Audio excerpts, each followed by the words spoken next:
Friends, मेरा नाम आदित्य है and you all are very welcome on this channel. तो कैसे हैं आप लोग? बढ़िया है, मस्त है, खुश है, पढ़ाई लिखाई चल रहा है। चलिए, क्लास 9th का जो लेक्चर हम लोग कंटिन्यू कर रहे थे फिजिक्स में, उसी को और आगे बढ़ाएंगे। प्रीवियस लेक्चर में हम लोग ये समझे कि डिस्टेंस टाइम ग्राफ क्या होता है, तो उसमें दो बात बेसिकली हम लोग अच्छे तरह से समझे। क्या कि डिस्टेंस टाइम ग्राफ का स्लोप जो होता है वो हमको स्पीड बताता है। पहला बात क्या हम बोले, डिस्टेंस टाइम ग्राफ का स्लोप जो होता है वो स्पीड बताता है। दूसरा बात हम लोग ये समझे कि अगर आपका कोई ऑब्जेक्ट, प्लीज ध्यान से सुनिएगा, अगर आपका कोई ऑब्जेक्ट यूनिफॉर्म स्पीड से चल रहा है तो 100% पक्का है कि आपका डिस्टेंस टाइम ग्राफ एक स्ट्रेट लाइन होगा। और इसी को उल्टा करके अगर हम बोलेंगे तो हम ये बात देखें कि अगर आपका distance time graph straight line है then it is 100% confirm that कि आपका ऑब्जेक्ट यूनिफॉर्म स्पीड से चल रहा होगा। काहे कि हमको पता चलता है कि डिस्टेंस टाइम ग्राफ का स्लोप स्पीड बताता है, तो वहां से ये सब बात करते हैं। पूरा डिटेल्ड में अच्छे तरीके से सवाल वगैरह सब कुछ किए थे। तो आज का जो हमारा हेडिंग रहेगा, आज का हेडिंग रहेगा हमारा डिस्प्लेसमेंट टाइम ग्राफ। तो प्लीज आप अपना नोट्स को आगे बढ़ाइए और हम लोग स्टार्ट करते हैं displacement time graph.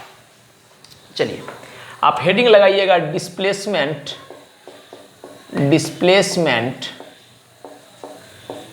Time graph. एकदम आराम से डिटेल्ड में प्यार से समझेंगे कि डिस्प्लेसमेंट टाइम ग्राफ में क्या होता है, इसका फाइनल कंक्लूजन क्या होता है, एंड आफ्टर दैट उसके बाद हम लोग सवाल वगैरह को देखेंगे। ठीक, तो जैसे कि हम डिस्टेंस टाइम ग्राफ में आपको बोले थे कि कुछ भूल जाओ, सब भूल जाओ, लेकिन एक बात याद रखो कि डिस्टेंस टाइम ग्राफ का स्लोप स्पीड देता है। ठीक, तो सिमिलरली डिस्प्लेसमेंट टाइम ग्राफ में हम लोग स्टार्ट करने वाले हैं। मान लेते हैं let a be the displacement time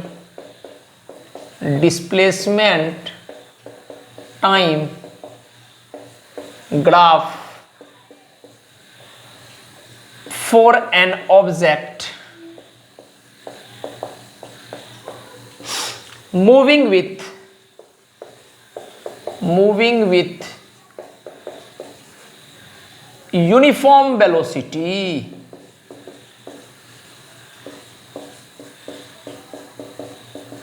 अभी हो सकता है कि लाइन क्या बोल दी है, मूविंग विथ यूनिफॉर्म वेलोसिटी, हो सकता है आपको समझ में नहीं आया, कोई दिक्कत वाली लेने वाली बात नहीं है।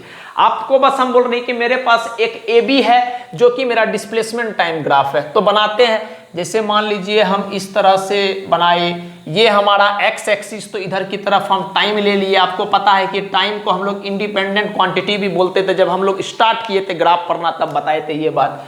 उसके बाद यहां पर हम लोग ले लिए डिस्प्लेसमेंट का यूनिट फॉर एग्जांपल मान लेते हैं मीटर। ठीक, अब मान लेते हैं कि ए बी मेरा एक डिस्प्लेसमेंट टाइम ग्राफ है। ये ए है, ये पॉइंट बी है, ये वाला पॉइंट ए है और ये वाला पॉइंट बी है। आई होप कि आपको बात समझ में आ रहा होगा कि हम बोले डिस्प्लेसमेंट टाइम ग्राफ है, ए बी मेरा एक डिस्प्लेसमेंट टाइम ग्राफ है। ए किसी पॉइंट पे किसी का ऑब्जेक्ट का पॉइंट है और बी को एक पॉइंट है। ठीक, चलिए हम फॉर एग्जांपल ऐसा मान के चलते हैं कि मेरा इस ए पॉइंट का कितना टाइम है, तो मान लेते हैं T1 टाइम पे ए पॉइंट का जो पोजीशन है वो है आपको D1। क्लियर है? हम क्या बोले, T1 टाइम पे मान लेते हैं कि अपना जो ऑब्जेक्ट ए है उसका पोजीशन है D1। ठीक, फिर हम बोल रहे हैं कि T2 टाइम पे मेरा जो ऑब्जेक्ट है B उसका पोजीशन है D2। ऐसे समझ जाओ, या सिंपली समझो डिस्प्लेसमेंट टाइम ग्राफ है, ए बी दो ऑब्जेक्ट है। T1 टाइम पे ए का पोजीशन D1 है, T2 टाइम पे बी का पोजीशन D2 है। अब हम इससे कुछ बातें चित करेंगे, लेकिन उसको करने से पहले हम चाह रहे हैं कि इसको एक बार ज्वाइन कर देते हैं। और चूंकि आपको पता है कि हॉरिजॉन्टल एक्सिस और वर्टिकल एक्सिस दोनों आपस में परपेंडिकुलर होता है, तो ये एंगल आ गया आपको 90 डिग्री। ठीक, और इसको कुछ देर के लिए अभी हम थीटा मान लेते हैं। क्लियर है? और इस पॉइंट का नाम दे दिए सी। अब हम आपसे छोटा छोटा बात पूछेंगे। सबसे पहला बात कि ये डिस्टेंस कितना होगा, ये दूरी कितना होगा, तो आप बोलिएगा सर ये पूरा में से इतना दूर को घटा दो। हम क्या बोल रहे हैं, ये पूरा में से इतना दूर को घटा दो, ये दूरी आ जाएगा। ये पूरा कितना है, यहां पर आओ D2, ये आधा इतना कितना है D1, तो हम क्या बोले, पूरा में से इतना को घटा दो, ये दूरी आ जाएगा। तो पूरा D1, इसका मतलब D2 पूरा, उसमें से D1 को घटा दो, तो ये जो मेरा दूरी आ गया, ये मेरा दूरी आ गया D2 माइनस का D1। ठीक, सिमिलरली अगर हम बोलेंगे ये दूरी कितना है ए से सी, तो आप बोलिएगा सर ये पूरा में से इतना दो घटा दो, मतलब ये T2 में से T1 को घटा दो, तो हम ये जो मेरा दूरी आया बाबू, ये दूरी आया मेरा T2 माइनस का T1। क्लियर? नाउ आप समझिएगा बात। नाउ इन ट्रायंगल ABC, ठीक, अगर हम आपसे पूछेंगे टेन थीटा बताओ, तो अभी हम थोड़ा देर मतलब प्रीवियस लेक्चर में आपको डिस्टेंस टाइम ग्राफ पढ़ाए थे, तो उसमें भी हम डिटेल तरीका से बताए थे, वरना अलग से भी हम आपको बताए कि टेन थीटा का मतलब होता है सिंपली, अभी ट्रिग्नोमेट्री क्लास 10 में आपको पढ़ना ही है मैथ में, बट सिंपली आप अभी समझो कि डिस्टेंस टाइम ग्राफ में जो भी ये टेन थीटा है या डिस्प्लेसमेंट टाइम जो भी ग्राफ में टेन थीटा है वो परपेंडिकुलर बाय बेस है, ठीक। तो टेन थीटा को हम लोग लिख रहे हैं परपेंडिकुलर बाय बेस। अगर हम इसको राइट एंगल ट्रायंगल मान रहे हैं तो ये अपना परपेंडिकुलर हो गया, चूंकि ये थीटा है तो ये बेस हो गया और ये हाइपोटेन्यूस हो गया, तो परपेंडिकुलर की जगह हम BC लिख रहे हैं और बेस की जगह हम लिख रहे हैं AC। चलिए AC लिख दिए। आप बताइए BC कितना है सर? D2 माइनस D1, ठीक, D2 माइनस D1। अच्छा AC कितना है सर? AC है अपना T2 माइनस T1, तो AC को हम लिख रहे हैं T2 माइनस का T1। क्लियर है? अगर हम आपसे पूछेंगे, sorry D2 minus D1 distance नहीं डिस्प्लेसमेंट है, यहाँ लिखा हुआ, तो D2 माइनस D1 मतलब अगर हम डिस्प्लेसमेंट में से डिस्प्लेसमेंट को घटाएंगे तो हमको क्या मिलने वाला है? डिस्प्लेसमेंट ही मिलने वाला है, डिस्प्लेसमेंट ही मिलने वाला है। बढ़िया। अगर हम टाइम में से टाइम को घटाएंगे तो हमको क्या मिलने वाला? टाइम ही मिलने वाला है। बोले बहुत बढ़िया बात, ठीक। इसको हम मान लिए इक्वेशन 1, ठीक। अब एक बात पता है, एज वी नो दैट क्या कि सर स्लोप जो होता है ना अपना, स्लोप जो होता है ना वही सर टेन थीटा होता है, ठीक है। स्लोप जो होता है अपना वही टेन थीटा होता है, प्रीवियस लेक्चर में भी बता चुके हैं ये बात। स्लोप जो होता है वही टेन थीटा होता है, और इक्वेशन 1 से टेन थीटा क्या आया है? Displacement by time, displacement by time. Clear है? और आपको पता है कि सर डिस्प्लेसमेंट बाय टाइम क्या होता है? सर डिस्प्लेसमेंट बाय टाइम क्या होता है? वेलोसिटी होता है। तो डायरेक्टली हम लोग यहां से लिख देंगे वेलोसिटी। इसको अभी कुछ देर के लिए इक्वेशन 1, इसको इक्वेशन 2 मान लो, ठीक। तो एक बात समझ में आ गया, फ्रॉम इक्वेशन 1 एंड 2 हम एक बात क्लियर कर लिए कि इक्वेशन 1 और इक्वेशन 2 से एक बात हमको समझ में आ गया, बड़ा अच्छा से एक बात समझ में आ गया, क्या कि हम अपना शुद्ध भाषा में लिखेंगे कि डिस्प्लेसमेंट टाइम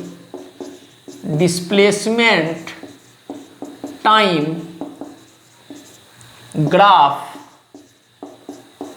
का स्लोप, डिस्प्लेसमेंट टाइम ग्राफ का स्लोप जो है सर वो अपना वेलोसिटी, ठीक है, डिस्प्लेसमेंट टाइम ग्राफ का स्लोप अपना वेलोसिटी देगा। यही बात समझ में आना था कि और आ भी रहा है सर, डिस्प्लेसमेंट टाइम ग्राफ का स्लोप क्या है सर? स्लोप टेन थीटा है, टेन थीटा बराबर डिस्प्लेसमेंट बाय टाइम। और हमको वेलोसिटी का जनरल डेफिनेशन पता है कि वेलोसिटी को हम लोग क्या डिफाइन कर सकते हैं मैथमेटिकली? Displacement by time.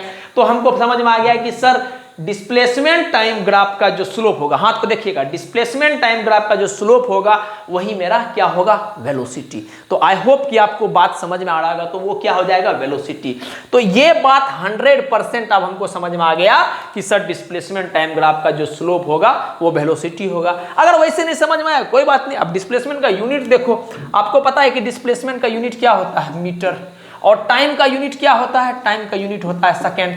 तो इसका मतलब सर आपको जो भी क्वांटिटी मिलेगा, समझिएगा बात को ध्यान से, इसका मतलब सर स्लोप में आपको जो भी क्वांटिटी मिलेगा उसका यूनिट मीटर पर सेकेंड होगा। और हमको पता है कि डिस्प्लेसमेंट के रेफरेंस में मीटर पर सेकेंड तो सिर्फ वेलोसिटी का ही होता है। वैसे हमको पता है कि मीटर पर सेकंड चाहे स्पीड का होता है चाहे वेलोसिटी का होता है, लेकिन डिस्प्लेसमेंट टाइम ग्राफ में चूंकि डायरेक्शन है डिस्प्लेसमेंट के बाद, इसका मतलब मीटर्स पर सेकंड जो ये यूनिट आ रहा है ये पक्का है कि पक्का वेलोसिटी को रिफरेंस करेगा। क्यों है कि हमको पता है कि वेलोसिटी का यूनिट मीटर पर सेकंड होता है।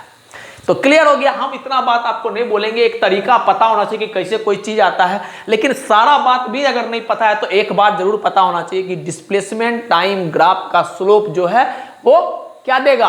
वेलोसिटी देगा। ठीक, और चूंकि मेरा ऑब्जेक्ट यूनिफॉर्म वेलोसिटी चल रहा था तो यहां पर जो आपका डिस्प्लेसमेंट टाइम है वो स्ट्रेट लाइन आया। ये जो बाबू लाइन आप देख रहे हैं, ये लाइन क्या है? ये लाइन एक स्ट्रेट लाइन है, ये वाला लाइन, ये लाइन जो है आपका वो स्ट्रेट लाइन है, स्ट्रेट लाइन है।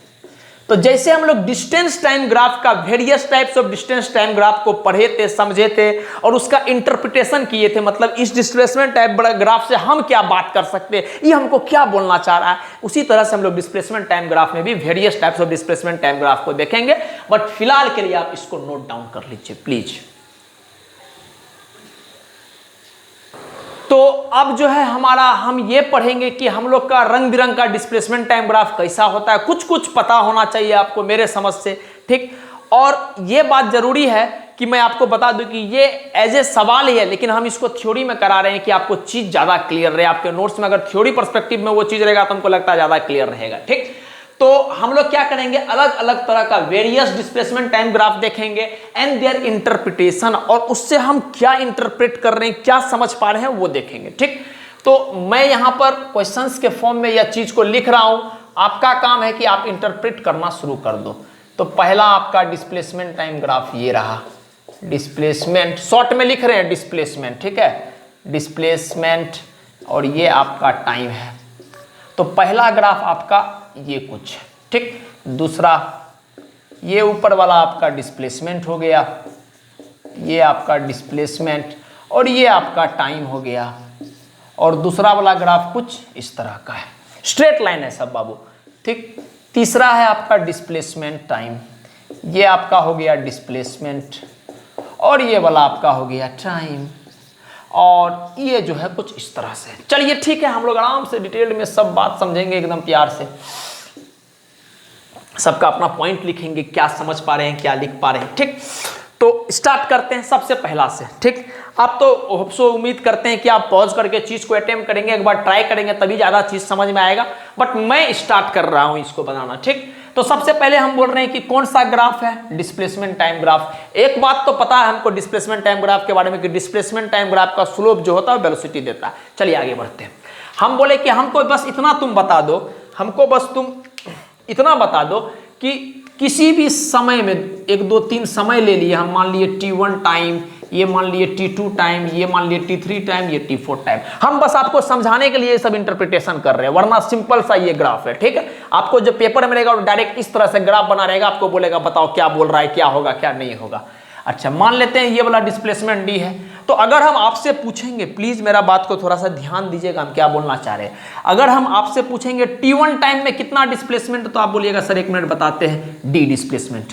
T2 टाइम में तो बोलिएगा सर 1 मिनट रुकिए बताते हैं, डी डिस्प्लेसमेंट है। T3 टाइम में सर बोलिएगा रुक मिनट सर बताते हैं कितना डिस्प्लेसमेंट है, डी। T4 टाइम में तो आप बोलिएगा सर रुकिए बताते हैं। इसका मतलब ये हो गया कि आपका प्लीज प्लीज प्लीज ध्यान से सुनिएगा, इसका मतलब ये हो गया कि अगर आपका टाइम बढ़ रहा है लेकिन हर बार आपको डी डिस्प्लेसमेंट मिल रहा है, टाइम आपका देखिए T1 T2 T3, आपको पता है एक्स एक्सिस में इधर की तरफ पॉजिटिव वैल्यूज आता है और नंबर्स बढ़ता है, तो आपका समय बढ़ रहा है लेकिन डिस्प्लेसमेंट क्या है, डी ही मिल रहा है। इसका मतलब हम ऐसा बोल सकते हैं इस ग्राफ में कि सर समय बढ़ रहा है, हम इंक्रीजिंग नहीं लिख रहे, हम एरो मार के लिख रहे हैं कि समझ में आ जाना चाहिए, समय बढ़ रहा है और डिस्प्लेसमेंट अपना क्या है सर, डिस्प्लेसमेंट हर बार अपना डी ही मिल रहा है। एक तरह से बोलेंगे तो डिस्प्लेसमेंट क्या है, कांस्टेंट है, डी ही मिल रहा है। ये कब संभव है, मान लेते हैं हम, आप 5 मिनट पहले भी हमको देखे हम यहीं पर खड़ा है, 10 मिनट के बाद भी देख रहे हैं हम यहीं पर खड़ा है, 40 मिनट के बाद भी आप देख रहे हैं यहीं पर खड़ा है, तो क्या आपका समय बढ़ रहा है? हाँ सर 5 10 40 समय बढ़ रहा है सर, प्रत्येक समय मिनट बढ़ रहा है। ठीक, और समय किसी के लिए नहीं रुकता, चाहे जैसा भी परिस्थिति हो, समय बढ़ रहा है। लेकिन क्या हम बढ़े इधर उधर नहीं, हमारा डिस्प्लेसमेंट नेट क्या है, 0 है, अभी भी डी है, 5 सेकंड पे भी, 10 सेकंड पे भी डी है, 40 सेकंड पे भी क्या है मेरा डी ही, जो हमको डिस्प्लेसमेंट है, मान लेते हैं 0 है तो 0 ही है हर बार। तो इसका मतलब यह कंफर्म हो गया कि जहां पार्टिकल है ना सर वहीं का वहीं रुका हुआ है, तभी तो समय बढ़ रहा है लेकिन डिस्प्लेसमेंट बार बार 0 मिल रहा है। अगर थोड़ा सा भी बढ़ता तो कुछ ना कुछ तो डिस्प्लेसमेंट आता, नहीं सर वहीं का वहीं रुका हुआ है, तो समय बढ़ रहा है वहीं का वहीं रुका हुआ है पार्टिकल। इसका मतलब एक बात हम बोल सकते हैं कि अपना जो सर वेलोसिटी है, इसमें वेलोसिटी जो है सर अपना वो है 0। क्लियर है? वेलोसिटी क्या है, जीरो। पहले क्या बोले, समय बढ़ रहा है, डिस्प्लेसमेंट वही है, इसका मतलब वेलोसिटी जीरो है। क्लियर है। एक तरीका और था इसको समझने का, देखिए वो हम नहीं बताया फिर से हम, लेकिन बता रहे हैं कि जैसे मान लिए इसको आप बेस मान लिए, तो परपेंडिकुलर हम इसको मान लिए और एक राइट एंगल ट्रायंगल बन जाएगा अपने को, तो टेन थीटा बराबर परपेंडिकुलर बाय बेस, तो वहां से भी डी बटे का टी आपको वेलोसिटी आ जाएगा। लेकिन बेचारा का परपेंडिकुलर को तो देखो, परपेंडिकुलर इसका क्या है, जीरो है। तो जब आप बताइए टेन थीटा बराबर परपेंडिकुलर बाय बेस, और अगर आपका परपेंडिकुलर जीरो होगा तो टेन थीटा क्या हो जाएगा, जीरो। तो यहां से हम एक बात बोल सकते हैं कि सर, अगर ऐसा बोल सकते हैं कि सर इसका स्लोप जो है सर, इसका स्लोप भी जीरो है। ठीक, ऐसे भी सोच लो, या सिंपली ऐसे सोचो कि स्लोप जीरो है, इसका मतलब डिस्प्लेसमेंट टाइम ग्राफ का स्लोप क्या देता है, वेलोसिटी, इसका मतलब वेलोसिटी भी जीरो होगा। या सिंपली ऐसे समझो कि डिस्प्लेसमेंट टाइम ग्राफ में सर वेलोसिटी जीरो है, इसका मतलब डिस्प्लेसमेंट टाइम ग्राफ का स्लोप क्या देता है, वेलोसिटी, इसका मतलब सर स्लोप भी जीरो होगा। एक तरीका। वरना इस ग्राफ को ध्यान में रखना है तो आप इसको ऐसे याद रखिएगा, line parallel to what, line parallel to time axis, horizontal axis नहीं बोल रहे हम, टाइम एक्सिस बोल रहे हैं। Time axis represent zero velocity. ये सब में नहीं होगा, डिस्प्लेसमेंट टाइम ग्राफ में, कि डिस्प्लेसमेंट टाइम ग्राफ का अगर कोई लाइन है वो पैरेलल टू टाइम एक्सिस है, तो इसका मतलब स्लोप जीरो हो जाएगा, स्लोप जीरो हो जाएगा मतलब डिस्प्लेसमेंट जीरो होगा। सारा बात समझ के, कोई दिक्कत वाली बात नहीं। ठीक, एक लाइन और कि सर स्ट्रेट लाइन है, तो स्ट्रेट लाइन इसका मतलब पार्टिकल मेरा कैसा चल रहा होगा, अभी तक जो समझ के आए हैं, पार्टिकल मेरा यूनिफॉर्म वेलोसिटी से या कांस्टेंट वेलोसिटी, जीरो है तो कुछ सोचना ही नहीं है, सिंपली समझो कि आपका पार्टिकल का जो वेलोसिटी है वो जीरो है, बस, उससे ज्यादा दिमाग मत लगाओ इसमें। यूनिफॉर्म आपको पता है क्या है। आगे बढ़ते हैं, जितना इंटरप्रेट करना था। इसमें आते हैं, इसमें मान लेते हैं कि ये टाइम मान लेते हैं टी नॉट। आपसे पूछेंगे टी नॉट पे डिस्प्लेसमेंट क्या है, तो आप बोलिएगा सर D1 भी है, सर आप बोलिएगा D2 भी है, आप बोलिएगा सर D3 भी है, आप बोलिएगा सर D4 भी है, आप बोलिएगा सर D5 भी है। ये क्या हो गया, एक समय पे इतना डिस्प्लेसमेंट संभव है? कभी संभव नहीं। आप बताइए, अभी आप 5 मीटर चले, फिर आप उसी समय में 10 मीटर भी चल जाइएगा, उसी समय में 40 मीटर, उसी समय 50 मीटर, इसे संभव है? आप भारत में भी है और तुरंत आप वहां पहुंच गए अमेरिका में और तुरंत आप मेरे पास आ गए एंड सो ऑन, इस तरह से हो, अगर संभव है? संभव ही नहीं है। इसका मतलब सर हम इस ग्राफ में बोल सकते हैं एट वन टाइम, एक समय में, यहां समय टी नॉट है, at one time we get infinite displacement. ठीक, एक समय पे मेरे पास कितना, जब तक चलते रहेगा तब तक डिस्प्लेसमेंट आते रहेगा, तो इनफाइनाइट डिस्प्लेसमेंट है। एक बात। दूसरा बात बोल रही है कि सर अगर आपके पास इनफाइनाइट डिस्प्लेसमेंट है, इसका मतलब जो भी पार्टिकल होगा वो पार्टिकल इनफाइनाइट वेलोसिटी पोजेस करता होगा। तो हम ऐसा बोल सकते हैं, पार्टिकल, अरे डिस्प्लेसमेंट बाय टाइम होता है तो डिस्प्लेसमेंट बदल रहा है मतलब वेलोसिटी बदलते जा रहा है, बस वही बात है। Particle possess infinite velocity, infinite number of velocity, मतलब इनफाइनाइट नहीं, एगो 5 meter, 10 meter, 15 meter per second, 40 meter per second, 100 meter per second, lakh meter per second, crore meter per second, infinite velocity हो सकता है। ठीक, तो ये बात हो गया। दूसरा बात, आप हमको बताइए ये संभव है कि आप यहां भी हो, आप पटना में भी हो, आप दिल्ली में भी हो, आप यूएसए में भी हो, और आप यूक्रेन में भी हो, और आप रशिया में भी हो, संभव है? संभव ही नहीं है सर, ये चीज संभव नहीं है। संभव है, कैसे संभव है? विचार के रूप में संभव है कि हम सोचे कि हम यहाँ हैं, आपको पढ़ा रहे हैं, अभी जस्ट आपके बगल में बैठे हुए हैं, अभी आपके पास से उड़ गए, अभी कहीं और है हम, तो ये विचार के रूप में संभव है, प्रैक्टिकली नहीं पॉसिबल है। तो हम यहाँ पर एक बात बोल सकते हैं क्या, कि प्रैक्टिकली, थोड़ा लाइट चला गया था, इस वजह से रुकना पड़ा। चलिए हम लोग फिर से देखते हैं, हम लोग इस टाइम इस ग्राफ में क्या देखे थे कि डिस्प्लेसमेंट टाइम ग्राफ में सर एक समय पे बहुत ज्यादा डिस्प्लेसमेंट मिल रहा है, पहला बात। इसका मतलब हम यहां बोल सकते हैं at one time we get infinite displacement, पहला बात। दूसरा बात, चूंकि एक समय पे एक से ज्यादा डिस्प्लेसमेंट मिल रहा है, इसका मतलब बहुत ज्यादा वेलोसिटी भी होगा, तो हम बोल रहे हैं कि particle possess infinite number of velocity. यहां पर भी कुछ वेलोसिटी v1 होगा, यहां पर भी कुछ वेलोसिटी, इस तरह से कुछ वेलोसिटी अलग अलग होगा, ठीक, पहला बात। दूसरा, अब दूसरा बात क्या हम इसमें बोल सकते हैं कि सर इसका जो स्लोप है वो स्लोप क्या है इसका, इनफाइनाइट। इस टर्म को हम लोग बोलते हैं इनफाइनाइट। इनफाइनाइट क्यों? काहे कि सर आप बोलिए ये अगर आपका परपेंडिकुलर हो गया तो बेस क्या है सर, इसका बेस है ही नहीं। देखो ना आप, राइट एंगल ट्रायंगल में बेस है ही नहीं, जीरो है बेस। तो अगर टेन थीटा में परपेंडिकुलर बाय बेस में अगर आपका बेस जीरो हो जाएगा, इसका मतलब क्लियर है कि टेन थीटा इनफाइनाइट हो जाएगा। ये सिंपल ट्रिग्नोमेट्रिक बात है, आप समझो इसको। टेन थीटा इनफाइनाइट हो जाएगा, और आपको पता है कि डिस्प्लेसमेंट टाइम ग्राफ में जो टेन थीटा जो होता है वही मेरा स्लोप होता है और वही वेलोसिटी को रिप्रेजेंट करता है। इसका मतलब वेलोसिटी इनफाइनाइट है, जो हम पहले भी लिख चुके हैं। और लास्ट में हम क्या बोले कि यह संभव ही नहीं है कि एक समय पर आपके पास एक से ज्यादा डिस्प्लेसमेंट हो, मैक्सिमम डिस्प्लेसमेंट हो, 10 गो 50 गो 20 गो, संभव नहीं। या एक ही मोमेंट पे आप 5 का भी स्पीड से चल रहे, 10 का भी स्पीड से चल रहे, 50 का भी स्पीड से चल रहे, 40 का भी स्पीड से चल रहे किसी पार्टिकुलर डायरेक्शन में, या सिंपल शब्द में बोले ये सब पॉसिबल नहीं है कि आप अभी के समय में, जैसे मान लीजिए हम 10 का भी रफ्तार से दौड़ रहे हैं, 40 का भी रफ्तार से दौड़ रहे हैं किसी पार्टिकुलर डायरेक्शन में, संभव नहीं है सर एक समय पे इनफाइनाइट वेलोसिटी होना। इसका मतलब हम ये बात बोल सकते हैं यहाँ के practically it is not possible. तो प्लीज याद रखिएगा ये ग्राफ जो है प्रैक्टिकली नॉट पॉसिबल है। इमेजिनरी तो पॉसिबल है, हम अपने आप मन में सोच रहे हैं कि हम अभी 40 का रफ्तार से चल रहे हैं, अब 100 का रफ्तार से चल रहे हैं, अब एकदम आसमान में घुसने वाले हैं, अब बस मिल्की वे गैलेक्सी से बाहर निकल रहे हैं, एंड्रोमेडा पहुंच। तो बात समझ गए कि आप इमेजिनरी वे में सोच सकते हैं, लेकिन प्रैक्टिकली ह्यूमैनिटी वे में आप ये चीज गलत हो जाएगा। क्लियर? चलिए अब यहां पर तीसरा ग्राफ पे हम आते हैं। जैसे मान लीजिए इसको रीड करने के लिए क्या करेंगे हम, मान लिए ये टाइम 1 सेकेंड, ये टाइम 2 सेकेंड, ये टाइम 3 सेकेंड, ठीक। स्ट्रेट लाइन है तो मान लेते हैं 1 सेकेंड पे आपका जो डिस्प्लेसमेंट आया है वो है 1 मीटर, ठीक। 2 सेकेंड पे जो आपका डिस्प्लेसमेंट आया है वो है आपका 2 मीटर, और 3 सेकेंड पे जो आपका डिस्प्लेसमेंट आया है फॉर एग्जाम्पल वो है 3 मीटर।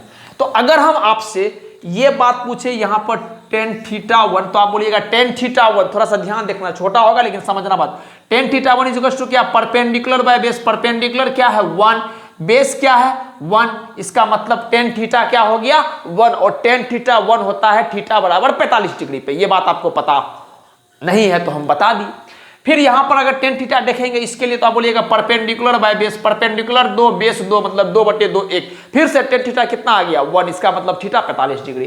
फिर यहां पर देखेंगे तो आप समझिएगा 3 है आपका परपेंडिकुलर, 3 है आपका बेस। अरे पर टेन थीटा बराबर परपेंडिकुलर बाय बेस, क्लियर है? तो परपेंडिकुलर भी 3, बेस भी 3, इसका मतलब 3/3 1, और टेन थीटा अगर 1 हो गया इसका मतलब कंफर्म हो गया कि थीटा अपना 45 डिग्री हो गया।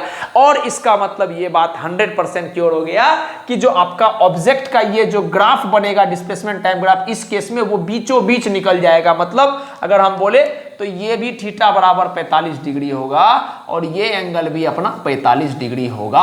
तो अगर इस तरह का कंडीशन होगा तो एक बात समझ में आ गया कि सर टेन थीटा आपको यहां पर भी इस केस के लिए भी 1 आ रहा है, उस केस के लिए भी 1, फिर 1, मतलब बार बार आपको टेन थीटा 1 1 1 1 आएगा। हमको पता है कि टेन थीटा ही मेरा स्लोप होता है, इसका मतलब हर बार स्लोप 1 1 1 आ रहा है। इसका मतलब सर स्लोप अपना क्या है, यहां पर स्लोप अपना है कांस्टेंट। यहां पर जो अपना स्लोप है सर ये अपना स्लोप कांस्टेंट है। पहला बात हम निकाले कि सर डिस्प्लेसमेंट टाइम ग्राफ अगर बीचों बीच निकल रहा है तो स्लोप कांस्टेंट है। अगर स्लोप कांस्टेंट है इसका मतलब क्या बोल सकते हैं, इसका मतलब हम बोल सकते हैं कि सर वेलोसिटी जो आएगा अपना, वो वेलोसिटी क्या हो जाएगा सर, वेलोसिटी हो जाएगा कांस्टेंट। आई होप कि आपको चीज दिख रहा होगा, आपका वेलोसिटी हो जाएगा कांस्टेंट। इसका मतलब हम एक बात क्लियरली बोल सकते हैं क्या कि सर एक्सीलरेशन जो हो जाएगा वो हो जाएगा 0। कैसे बोल रही बात, अरे बाबू एक्सीलरेशन क्या होता है, चेंज इन वेलोसिटी। तो अगर आपका वेलोसिटी कांस्टेंट है, मतलब अभी भी वेलोसिटी 2 मीटर पर सेकंड टुवर्ड ईस्ट है और 5 सेकंड के बाद भी आपका वेलोसिटी 2 मीटर पर सेकंड टुवर्ड्स ईस्ट है, तो अगर 2 मीटर पर सेकंड टुवर्ड्स ईस्ट पहले है इनिशियल वेलोसिटी और फाइनल भी 2 मीटर पर सेकंड टुवर्ड्स ईस्ट है, इसका मतलब कंफर्म हो गया, दोनों को घटाएंगे तो आंसर क्या आएगा, 0। और एक्सीलरेशन क्या होता है, rate of change of velocity, और अगर वेलोसिटी चेंज ही नहीं हो रहा है तो rate of change of velocity क्या है, 0, इसका मतलब एक्सीलरेशन 0। होप सो आपको बात समझ में आया होगा। नेक्स्ट, इसमें एक बात हम तब 100% बोल सकते हैं कि पार्टिकल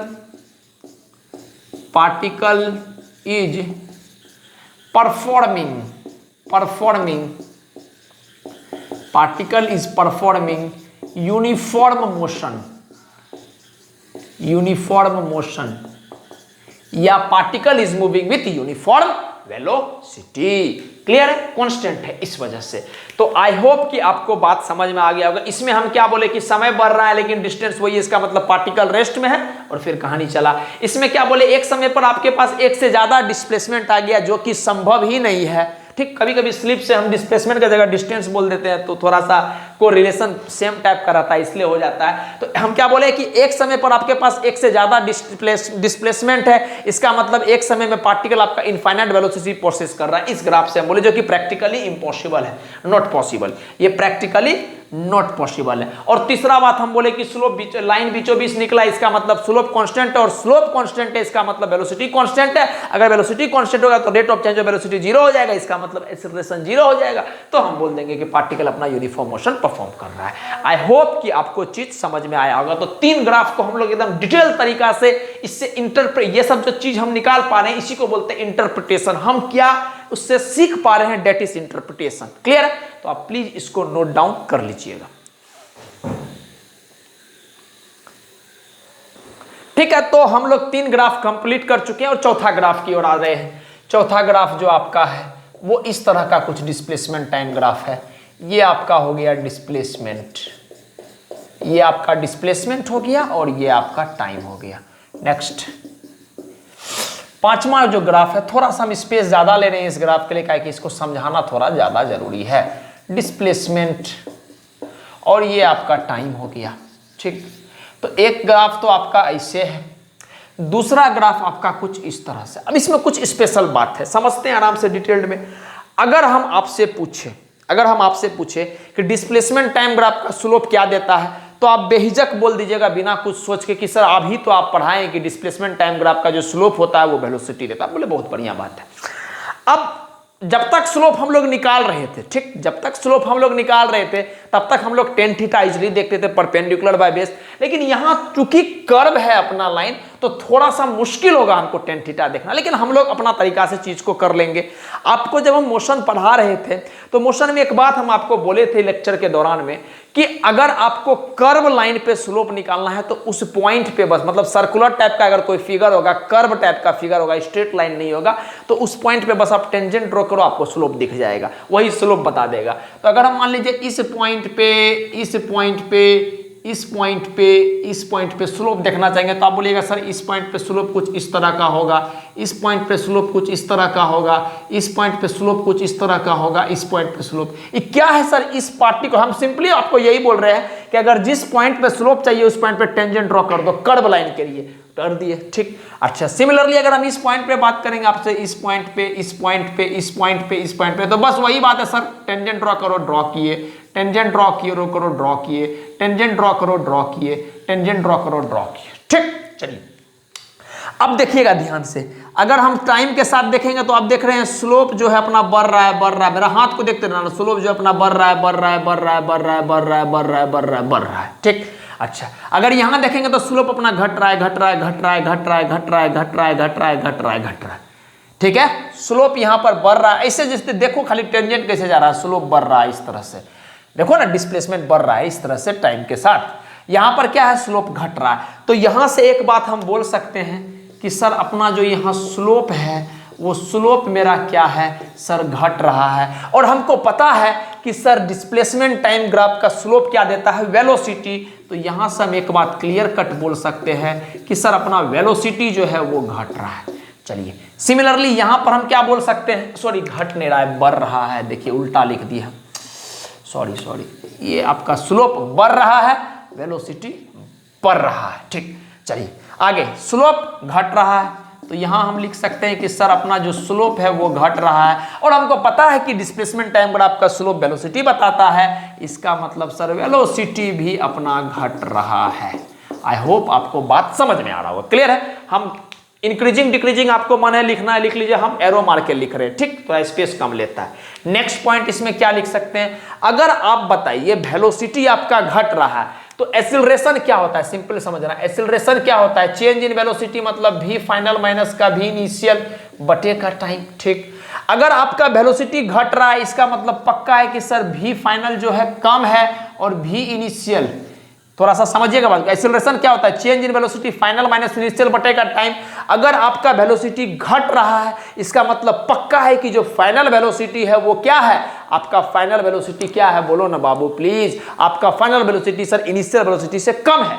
इसका मतलब अगर फाइनल कम है इनिशियल ज्यादा है, तो कम में अगर आप ज्यादा को घटाओगे तो ये ओवरऑल क्वांटिटी क्या आ जाएगा, ये ओवरऑल क्वांटिटी निगेटिव आ जाएगा। तो यहां से हम एक बात बोल सकते हैं कि sir acceleration is final minus initial बढ़ रहा है ना यहाँ पर, इस ये वाला समझा दिया आपको यहाँ पर, I am really sorry, acceleration is negative, पहला बात। अच्छा, यहां पर आप बताइए सर वेलोसिटी बढ़ रहा है तो फाइनल ज्यादा हो जाएगा इनिशियल कम हो जाएगा, तो इस ग्राफ के लिए हम क्या लिखेंगे, इस ग्राफ पे हम लिख सकते हैं sir final velocity is greater than initial velocity. क्यों, काहे कि यहां पर वेलोसिटी घट रहा है, तो जब वेलोसिटी घटेगा तो बाबू फाइनल वाला कम हो जाएगा ना इनिशियल से, तो ओवरऑल क्वांटिटी कम में से अगर ज्यादा घटाओगे तो ओवरऑल क्वांटिटी निगेटिव आ जाएगा, तो एक्सीलरेशन इज निगेटिव हम बोल देंगे। यहां पर क्या बोलेंगे, सर फाइनल आपका वेलोसिटी बढ़ रहा है इसका मतलब फाइनल वेलोसिटी ज्यादा होगा इनिशियल वेलोसिटी कम होगा, और अगर आप ज्यादा में से कम को घटाओगे तो ओवरऑल हमको ये बात पता है कि आपका जो क्वांटिटी आएगा वो पॉजिटिव आएगा।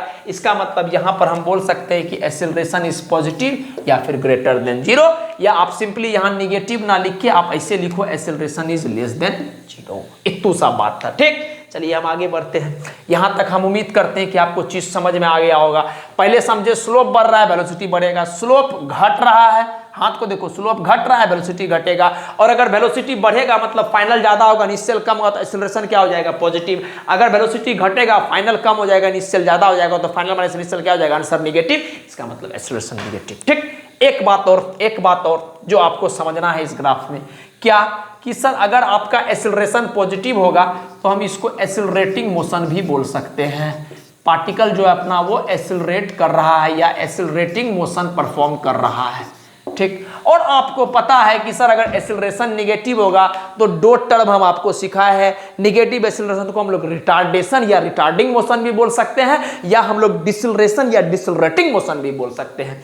तो यहां से हम बोल सकते हैं कि रिटार्डिंग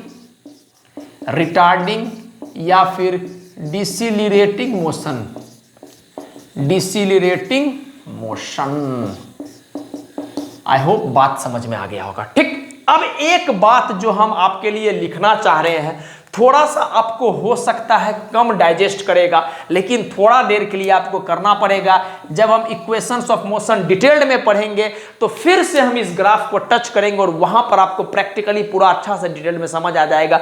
बस हम एक जो विश्वास आपको नहीं होगा वो बात हम लिख रहे हैं कि ये जो पार्टिकल होगा, आप देख रहे हैं कि लाइन कर्व आ रहा है, अभी तक जितना भी जगह आपको लाइन मिला था वो स्ट्रेट लाइन मिला था, और स्ट्रेट लाइन में आपको एक बात पता है कि पार्टिकल जो होता है वो यूनिफॉर्म मोशन परफॉर्म करता है, और अगर आपका स्ट्रेट लाइन ना हो कर्व हो तो आपका particle non uniform motion cover करता है। ठीक, लेकिन यहां पर एक एक्सेप्शन है कि पार्टिकल जो है आपका, चूंकि ग्राफ कर्व है, फिर भी आपको जो ये मिलेगा यहाँ पर यूनिफॉर्म एक्सीलरेशन मिलेगा, ना कि नॉन यूनिफॉर्म।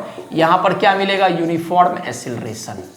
बस थोड़ा देर के लिए आप समझिएगा, बाकी हम बता देंगे। इसे हम कोशिश करेंगे अभी समझाने के लिए, पर फिर भी हम आपको बोल रहे हैं कि इसमें आप एक बात ध्यान में रखिएगा कि ये जो ग्राफ होता है डिस्प्लेसमेंट टाइम ग्राफ, ये आपको यूनिफॉर्म एक्सीलरेशन को भी रिप्रेजेंट करता है। और इस ग्राफ में हम लोग क्या बोल सकते हैं, इसमें भी सेम बात वही बोल सकते हैं कि सर पार्टिकल आपका जो है यूनिफॉर्म एक्सीलरेशन से चल रहा है। अलग बात है कि एक्सीलरेशन निगेटिव है, लेकिन चल तो रहा है यूनिफॉर्म एक्सीलरेशन से।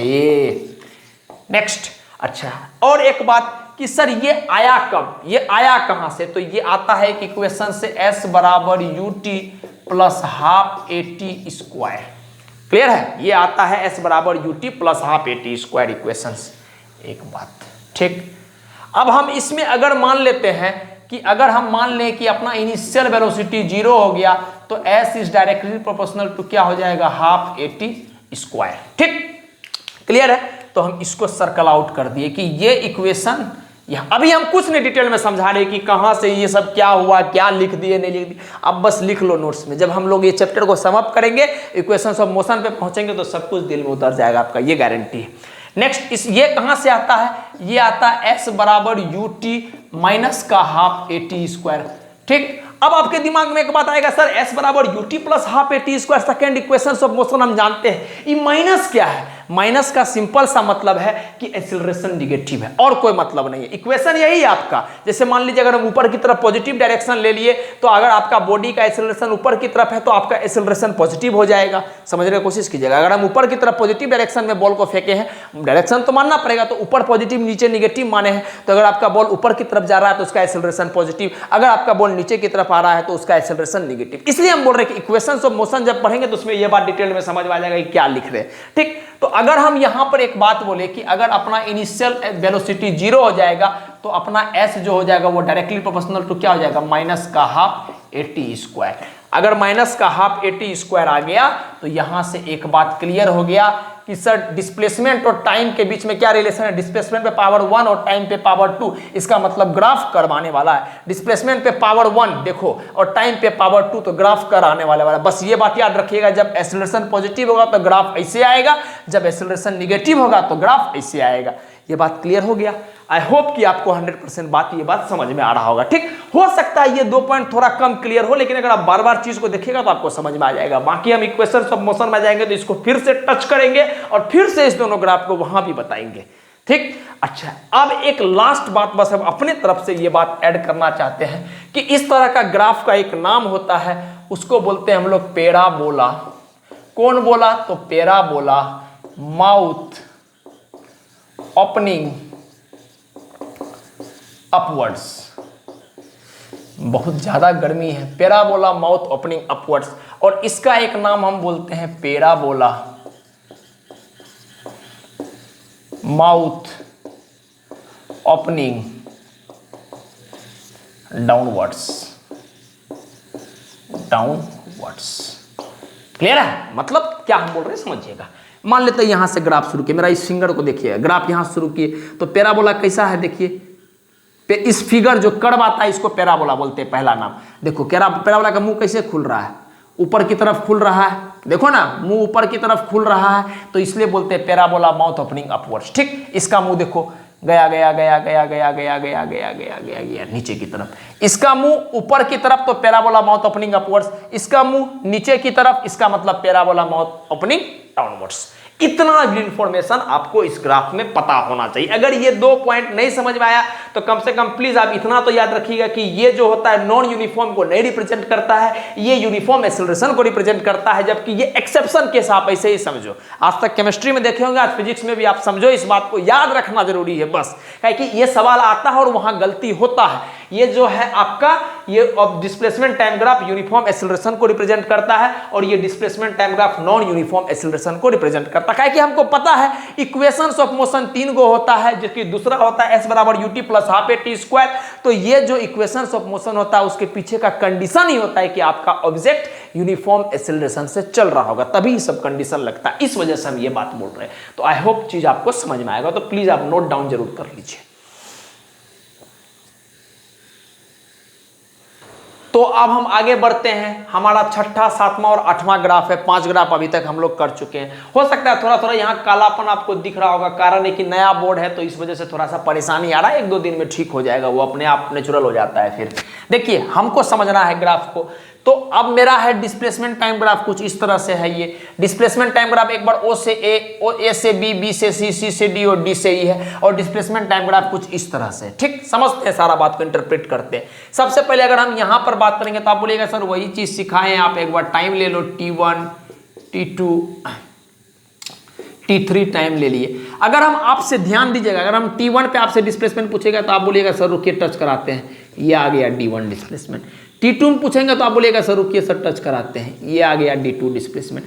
T3 में पूछेगा तो आप बोलिएगा सर रुकिए टच कराते हैं, ये आ गया D3 डिस्प्लेसमेंट। इसका मतलब हम क्या बोल सकते हैं, समझिएगा ध्यान से। आपका समय बढ़ रहा है, आपका ग्राफ इधर जा रहा है ना सर, समय बढ़ रहा है, लेकिन आप देखिएगा कि सर डिस्प्लेसमेंट घट रहा है। T1 पे D1 डिस्प्लेसमेंट है, इतना है डिस्प्लेसमेंट, T2 पे इतना ठो डिस्प्लेसमेंट है, T3 पे इतना ठो डिस्प्लेसमेंट। इसका मतलब हम यहां से एक बात डायरेक्टली लिख सकते हैं कि सर समय जो है आपका, टाइम जो है वो बढ़ रहा है, और डिस्प्लेसमेंट जो है आपका, डिस्प्लेसमेंट जो है आपका वो घट रहा है। पहला बात क्या हम बोले कि सर समय बढ़ रहा है, ध्यान देखिएगा मेरा, समय बढ़ रहा है लेकिन डिस्प्लेसमेंट घट रहा है। क्लियर? अच्छा, ये कब संभव है बताओ तो आप चल भी रहे हो, समय तो बढ़ रहा है, तो आप चल रहे हैं तो कहीं ना कहीं डिस्प्लेसमेंट बढ़ रहा है, लेकिन आपका समय बढ़ रहा है लेकिन आपका डिस्प्लेसमेंट घट रहा है। इसका मतलब हो सकता है कि सर आप चल रहे हैं लेकिन आप चल रहे हैं निगेटिव डायरेक्शन में। क्लियर है मेरा बात? हम बोल रहे हैं कि अगर मान लो इधर की तरफ पॉजिटिव ले लिए तो आपका डिस्प्लेसमेंट क्या हो जाएगा, इधर की तरफ पॉजिटिव, ठीक। अगर इधर पॉजिटिव तो उल्टा क्या, निगेटिव, इसका मतलब डिस्प्लेसमेंट इधर की तरफ क्या हो जाएगा, निगेटिव। तो आप इधर चलते तो आपका डिस्प्लेसमेंट समय के साथ बढ़ता, लेकिन आप इधर चल रहे हैं तो आपका डिस्प्लेसमेंट समय के साथ घटेगा। और हमको यही बात तो बोल रहा है कि समय बढ़ रहा है, डिस्प्लेसमेंट घट रहा है, इसका मतलब पार्टिकल इधर चल रहा है, मतलब निगेटिव डायरेक्शन में चल रहा है। तो हम यहां से बोल सकते हैं particle is moving in negative direction। Clear है? बहुत बढ़िया बात। एक बात और सोच सकते हैं हम, क्या, समझिएगा बात को आराम से, ध्यान से। पार्टिकल अपना निगेटिव डायरेक्शन में मूव कर रहा है, ठीक। हम इधर को पॉजिटिव लिए थे, इधर को निगेटिव। इधर चलते तो डिस्प्लेसमेंट पॉजिटिव आता, बढ़िया। और अगर इधर चलते तो डिस्प्लेसमेंट पॉजिटिव मतलब वेलोसिटी भी पॉजिटिव, बोले बहुत बढ़िया बात है। अब इधर चल रहे हैं हम, displacement negative, velocity is equal to क्या, डिस्प्लेसमेंट बाय टाइम। तो अगर आप इधर चल रहे हैं इसका मतलब वेलोसिटी भी क्या आने वाला है, निगेटिव। इसका मतलब तय हो गया सर कि समय बढ़ रहा है, डिस्प्लेसमेंट घट रहा है, इसका मतलब निगेटिव डायरेक्शन में चलने की वजह से डिस्प्लेसमेंट भी निगेटिव और वेलोसिटी भी निगेटिव। तो यहां से हम बात बोल सकते हैं sir velocity is also negative. Negative का मतलब क्या हुआ, वेलोसिटी निगेटिव का मतलब है कि आप जो डायरेक्शन, जैसे हम इधर पॉजिटिव माने हैं और इधर निगेटिव माने हैं, तो आप इधर ना चल के इधर चल रहे हैं, निगेटिव डायरेक्शन में चल रहे हैं, इस वजह से आपका वेलोसिटी निगेटिव आ गया। आई होप पॉइंट समझ में आया होगा। क्लियर? चलिए यहां पर आते हैं इस ग्राफ में। अगर हम पूछेंगे कि इस ग्राफ के लिए बताओ तो आप बोलिएगा रुकिए सर थोड़ा टाइम देख लेते हैं, ठीक। जैसे मान लीजिए यहां से यहां तक का हम टाइम बोलेंगे तो आप बोलिएगा सर T1, बोलेंगे यहां का टाइम आप बोलिएगा अपने माने T2, आप ये बोलेंगे, ये बोलिएगा आप T3, ये बोलेंगे तो आप बोलिएगा सर T4, और ये बोलेंगे तो आप बोलिएगा T5। इसका मतलब 0 से T1 में कुछ ऐसा स्लोप था, T1 से T2 में कुछ ऐसा स्लोप था, T2 से T3 में कुछ ऐसा स्लोप था। मान रहे हैं कि स्लोप 0 है, इसको तो हम पढ़ चुके हैं, पहला ग्राफ देखिएगा, इतना टो वाला को स्लोप पढ़ चुके, स्लोप 0 है, वेलोसिटी 0 है। लेकिन हम अब इसमें दिमाग नहीं लगा रहे, हम बोल रहे हैं कि देखो 0 से T1 में ऐसा स्लोप, T1 से T2 में ऐसा स्लोप, T2 से T3 में ऐसा स्लोप, T3 से T4 में ऐसा स्लोप, और T4 से T5 में ऐसा स्लोप। इसका मतलब सर टाइम बढ़ रहा है और प्रत्येक टाइम इंटरवल में आपका स्लोप बदल रहा है। मतलब सर हम बोल सकते हैं slope is changing in some time interval,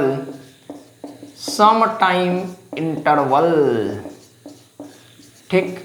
sir समय के साथ 0 से T1 में, T1 से T2 में आप देख रहे हैं स्लोप आपका चेंज हो रहा है। अगर बताइए डिस्प्लेसमेंट टाइम ग्राफ का स्लोप क्या होता है, रटा गया होगा वेलोसिटी। इसका मतलब सर स्लोप बदल रहा है, इसका मतलब क्या हम बोल सकते हैं, इन पार्टिकुलर टाइम इंटरवल, ये टाइम इंटरवल के दौरान क्या हो रहा है, अपना डिस्प्लेसमेंट बदल रहा है, इसका मतलब वेलोसिटी, सॉरी डिस्प्लेसमेंट बोल रहे, स्लोप बदल रहा है, इसका मतलब वेलोसिटी बदल रहा होगा। तो हम ये बात लिख सकते हैं कि velocity is changing in particular time interval, फिर से हम बोल देते हैं, क्या बोले हम, सर देखिए 0 से T1 में कुछ स्लोप ऐसे, फिर T1 से T2 में, T2 से T3 में, T3 से T4 में, T4 से T5 में। तो सर पर्टिकुलर टाइम इंटरवल में क्या अपना स्लोप बदल रहा है, और हमको पता है डिस्प्लेसमेंट टाइम ग्राफ का स्लोप क्या होता है, वेलोसिटी। इसका मतलब पर्टिकुलर टाइम इंटरवल में वेलोसिटी बदल रहा है। बस बस बस इतना सा बात था। क्लियर है? इस पर आते हैं। अब हम जैसे इस ग्राफ को बोलेंगे, हम बोलेंगे ठीक ठीक ठीक, एक ग्राफ ऐसे गया है लाइन और एक लाइन ऐसे गया है, मतलब कुछ इस तरह का फिगर है। क्लियर है? तो हम आपसे पूछेंगे बाबू आप ये बताओ हमको कि मान लेते हैं ये T0 टाइम पे बताओ डिस्प्लेसमेंट क्या होगा। तो आप बोलिएगा सर रुकिए 1 मिनट हम बताते हैं। आप गए यहाँ पर, आपके पास क्या आ गया, D1 डिस्प्लेसमेंट। फिर बोलिएगा हाँ अरे इधर के ये भी तो बच गया ना, तो आप बोलिएगा सर इधर गए नीचे की तरफ, तो आपका डिस्प्लेसमेंट क्या आ जाएगा, माइनस का D1 मान लेते हैं। ठीक, तो आप बताइए पहला बात, एक समय पे 2 डिस्प्लेसमेंट मिल रहा है, संभव है? अभी तुरंत पढ़े तो नहीं संभव है। एक तरीका से ग्राफ प्रैक्टिकली नॉट पॉसिबल। ठीक, दूसरा, आपके एक समय पर आपके पास पॉजिटिव डिस्प्लेसमेंट भी है और एक ही समय पर आपके पास निगेटिव डिस्प्लेसमेंट भी, ये संभव है? नहीं संभव। तो यहां पर हम ऐसा बोल सकते हैं कि हम प्रैक्टिकली, अब हम ये नहीं लिखा रहे, आपको हम बता दिए, देखना भी सिखा दिए कि इस टाइम इंटरवल पे बाबू देखो ना कि आपको कुछ और डिस्प्लेसमेंट मिल रहा है और उसी टाइम सेम टाइम इंटरवल पे कुछ और डिस्प्लेसमेंट मिल रहा है। मतलब एक टाइम इंटरवल पे आपको 2 डिस्प्लेसमेंट मिल रहा है। प्रैक्टिकली ऐसा पॉसिबल है? नहीं। या आप इसको ऐसे भी सोच सकते हो कि सर एक टाइम इंटरवल पे हमको पॉजिटिव डिस्प्लेसमेंट भी मिल रहा है, पॉजिटिव डिस्प्लेसमेंट भी मिल रहा है, और एक ही टाइम इंटरवल पे निगेटिव डिस्प्लेसमेंट भी मिल रहा है। मतलब आप एक ही समय में पॉजिटिव डायरेक्शन में भी चल रहे हैं और आप एक ही समय में निगेटिव डायरेक्शन में चल रहे हैं। संभव है? नहीं। भावनाओं के बेसिस पे संभव है, मन के बेसिस पे संभव है, लेकिन फिजिक्स भी बोलता है प्रैक्टिकली ये चीज पॉसिबल नहीं है। तो हम क्या बोलेंगे, practically it is not possible. ठीक, तो इतना कुछ बात था जो हमको डिस्प्लेसमेंट टाइम ग्राफ में पढ़ना था। बट हम बोलेंगे कि डिस्प्लेसमेंट टाइम ग्राफ में कुछ पढ़ो ना पढ़ो, याद रखो ना रखो, लेकिन डिस्प्लेसमेंट टाइम ग्राफ जब भी याद आए तो वेलोसिटी आपको जरूर याद आए। क्यों याद आए? काहे कि हम एक बात दिल से पढ़ चुके हैं और समझ गए, इतना तो आज जरूर सीख के जा रहे हैं कि सर डिस्प्लेसमेंट टाइम ग्राफ का जो स्लोप होगा वो वेलोसिटी देता है। जैसे हम लोग डिस्टेंस टाइम, अभी 2 ग्राफ खत्म कर चुके हैं। पहला डिस्टेंस टाइम ग्राफ, उसमें सीखे थे कि डिस्टेंस टाइम ग्राफ का स्लोप जो होगा वो स्पीड देगा। इसमें सीखे हम लोग डिस्प्लेसमेंट टाइम ग्राफ का जो स्लोप है वो वेलोसिटी देगा। तो आई होप कि आपको चीज समझ में आया होगा। और जैसे कि हम हमेशा बोलते हैं, मस्त रहिए, खुश रहिए, किसी भी परिस्थिति में, कोई भी परिस्थिति हो, आप पॉजिटिव रहिए, मस्त रहिए, परिस्थिति आपके अनुकूल बन जाएगा। आप चिंता ना करें, वक्त वक्त की बात है, होते चलते रहता है सब कुछ। क्लियर है बात? तो आप पढ़ाई करते रहिए और कम से कम वक्त निकाल के अपने बारे में जरूर अच्छा सोचें। ये बात क्लियर हो गया? तो ठीक है, हम जाने से पहले आपको ये बात बोलूंगा कि आप प्लीज इसको नोट डाउन कर लीजिएगा। क्लियर है? और आपको जो नेक्स्ट लेक्चर मिलेगा, इसी में ये लेक्चर जो नेक्स्ट होगा वो आपको डिस्प्लेसमेंट टाइम ग्राफ पे अच्छे से अच्छे लेवल तक का सवाल को हम लोग कर लेंगे, जिससे हम लोग एक प्रॉपर पैटर्न में चल रहे हैं। आप प्लेलिस्ट में देखोगे तो एक प्रॉपर पैटर्न में आपको चीज दिया गया है कि आपको किसी भी रूप से कभी भी परेशानी ना आए। ठीक है? तो प्लीज आप नोट डाउन कर लीजिए इसको।